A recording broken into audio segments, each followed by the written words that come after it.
Hello all my beautiful friends. তো তোমাদেরকে আজকে আমি দেখাবো একটা চিকেনের চটজলদি রেসিপি। এটাকে বলতে পারো ওই যেমন খুশি রান্না, মানে যেমন খুশি তৈরি করা চিকেন আর কি।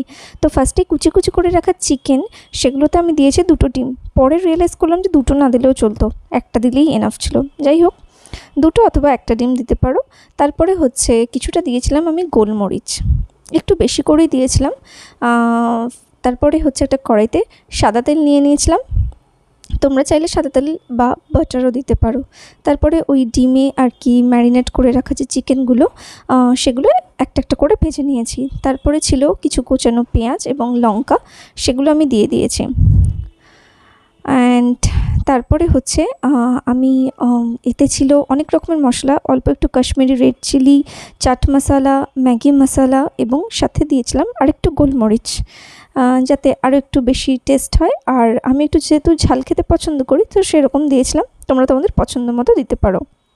তারপরে yellow bell pepper and red bell pepper, চাইলে ক্যাপসিকামও দিতে পারো, আমার কাছে ছিল না তাই ওটাই দিয়েছিলাম। তারপরে একটু হচ্ছে কিষানের সস দিয়েছিলাম, টমেটো সস। এবং দেখেছো কালারটা কি সুন্দর হয়েছে, তাই না? এবং এটা দেখতে যতটা সুন্দর ততটাই ভীষণ হেলদি। এবং তারপরে ডমিনোজের খাওয়া কিছু অরিগ্যানো অ্যান্ড চিলি ফ্লেক্স ছিল, তো ভাবলাম ওগুলোর একটা সৎ ব্যবহার করা যাক।